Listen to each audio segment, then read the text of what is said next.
বিভিন্ন প্রকার ভেজিটেবলস দিয়ে কিন্তু অনেক রকমের রেসিপি হয়, আর প্রতিটি রেসিপিরই স্বাদ হয় কিন্তু ভিন্ন ধরনের। ভেজিটেবলসটা কিন্তু স্বাস্থ্যের জন্য কতটা উপকারী সেটা আর বলার অপেক্ষা রাখে না।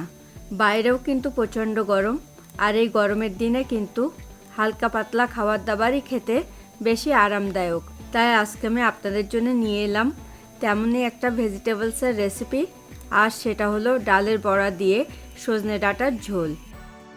হাই ফ্রেন্ডস, আমি মৌসুমি, আর আপনারা দেখছেন আমার cooking channel Mousumi's cuisine in USA. আশা করি আমার আজকের রেসিপিটা আপনারা লাইক করবেন, সো প্লিজ স্টে টিউন। যেহেতু আজকে আমি ডালের বড়া দিয়ে সজনের ডাঁটাটা রান্না করব, তার জন্য আমি হাফ কাপ পরিমাণ ছোলার ডালকে আগে থেকে 5 থেকে 6 ঘন্টা মতো ভিজিয়ে রাখার পর একটা স্মুথ পেস্ট বানিয়ে নিয়েছি।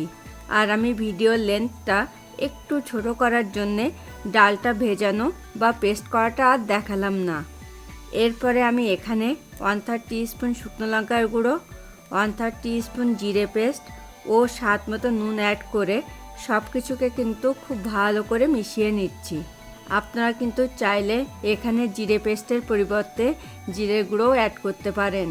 এ পর্যায়ে কিন্তু সব কিছুকে আমার মিশিয়ে নেওয়া কমপ্লিট। এরপরে কিন্তু বড়াগুলোকে আমার ফ্রাই করে নেওয়ার পালা। আমি ডালের বড়াগুলোকে কিন্তু একটু শ্যালো ফ্রাই করে নেব। তার জন্য আমি একটা প্যানে দিয়ে দিচ্ছি পরিমাণ মতো তেল। এরপরে আমাকে কিন্তু তেলটা একটু গরম হওয়ার জন্য ওয়েট করতে হবে। এই গরম তেলে এখন আমি একে একে বড়াগুলোকে ছেড়ে একটু শ্যালো ফ্রাই করে নিচ্ছি। আপনাদের পছন্দ অনুসারে কিন্তু বড়ার সাইজটাকে এর থেকে একটু ছোট বড় করে নিতে পারেন। আর এই সময় কিন্তু আমি ওভেনের ফ্লেমটাকে মিডিয়াম টু লোতে রাখবো, কেননা বেশি হাই ফ্লেমে এগুলোকে ফ্রাই করলে কিন্তু বড়াগুলোর বাইরেটা দ্রুত পুড়ে যাবে এবং ভেতরটা কিন্তু কাঁচা থেকে যাবে। এ পর্যায়ে আমি বড়াগুলোকে খুব সাবধানে উল্টিয়ে দিচ্ছি, যাতে অপর পিঠটাও পারফেক্টলি ফ্রাই হয়। স্পেশালি গরমের দিনে কিন্তু এই ডালের বড়া দিয়ে সজনে ডাঁটার ঝোলটা খেতে সত্যিই দারুণ লাগে। সেটা আপনারা একবার এটা বাড়িতে ট্রাই করলেই বুঝতে পারবেন।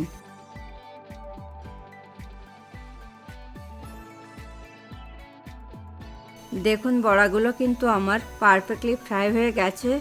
এখন আমি এগুলোকে অন্য পাত্রে তুলে নিচ্ছি। সেম তেলের ভেতরে এখন আমি ফোড়ন হিসেবে দিয়ে দিলাম 2 গোটা শুকনো লঙ্কা ও 1/2 টিস্পুন গোটা জিরে। এখন আমি এটাকে নাড়তে থাকবো যতক্ষণ না ফোড়নটা থেকে খুব সুন্দর একটা স্মেল বেরোচ্ছে। ফোড়নটা থেকে কিন্তু অলরেডি খুব সুন্দর একটা স্মেল চলে এসেছে। আর এই পর্যায়ে আমি এখানে অ্যাড করব একটু লম্বা করে কাটা একটা মিডিয়াম সাইজের আলু। এরপরে আমি এখানে অ্যাড করব সামান্য পরিমাণ নুন ও হলুদ গুঁড়ো। আপনারা কিন্তু চাইলে এই রান্নাটা সাদা তেলের পরিবর্তে সর্ষের তেলেও করতে পারেন। এখন আমি আলুটাকে একটু শ্যালো ফ্রাই করে নিচ্ছি। আপনারা কিন্তু ডালের বড়া দিয়ে এই সজনে ডাঁটার ঝোলটা স্পেশালি গরম সাদা ভাতের সঙ্গে সাইড ডিশ হিসেবে সার্ভ করতে পারবেন। আলুগুলো কিন্তু আমার মোটামুটি শ্যালো ফ্রাই হয়ে গেছে। আর এই পর্যায়ে আমি এখানে অ্যাড করব ছোট কিউব করে কাটা একটা মিডিয়াম সাইজের টমেটো ও 1/2 টিস্পুন শুকনো লঙ্কার গুঁড়ো। আপনারা যেমন ঝাল খেতে পছন্দ করেন সেই বুঝে কিন্তু আপনারা এখানে লঙ্কাটাকে একটু কম বেশি করে নেবেন। এখন আমি এটাকে নাড়তে থাকবো যতক্ষণ না টমেটোগুলো একটু সফট হচ্ছে। আর এ পর্যায়ে কিন্তু শুকনো লঙ্কার গুঁড়োটা অ্যাড করলে ঝোলটাতে খুব সুন্দর একটা কালার আসবে।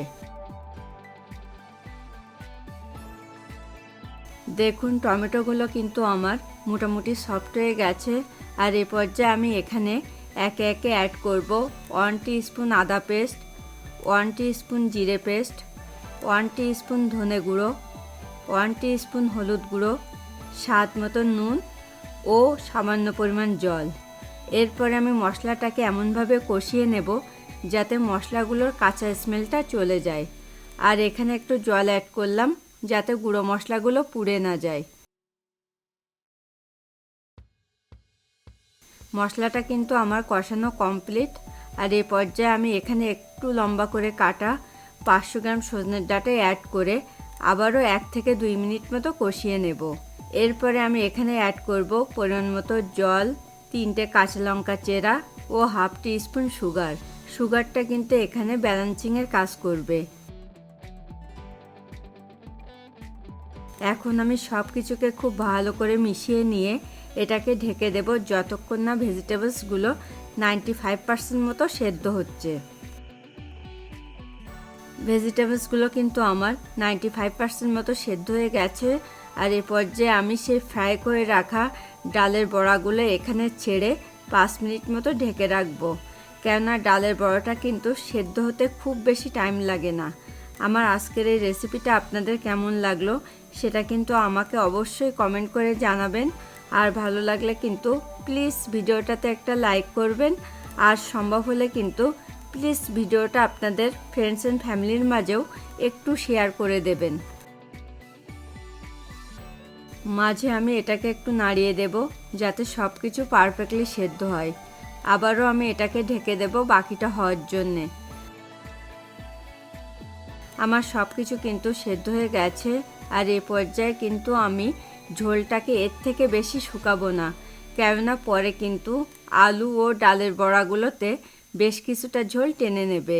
এ পর্যায়ে আমি এখানে 3টে কাঁচা লঙ্কা চেরা অ্যাড করলাম, ঝালের জন্য নয়, জাস্ট সুন্দর একটা স্মেলের জন্যে। এরপরে আমি ওভেনটা অফ করে দিয়ে এটাকে স্ট্যান্ডিং টাইমে 5 মিনিটের জন্য ঢেকে রাখবো। কাঁচা লঙ্কাটা অ্যাড করার কারণে কিন্তু এটা থেকে খুব সুন্দর একটা স্মেল বেরোচ্ছে। আর তাছাড়া এই ডালের বড়া দিয়ে সজনে ডাঁটার ঝোলটা কিন্তু পরিবেশনের জন্য একদম রেডি টু গো। এখন আমি এটাকে পরিবেশনের জন্য সার্ভিং বলে তুলে নেব। ফ্রেন্ডস, আপনারা যারা প্রথম আমার চ্যানেলটাতে ভিজিট করছেন প্লিজ আমার চ্যানেলটাকে সাবস্ক্রাইব করুন। খুব তাড়াতাড়ি আবার দেখা হবে নতুন কোনো রেসিপি নিয়ে। Thanks for watching this video.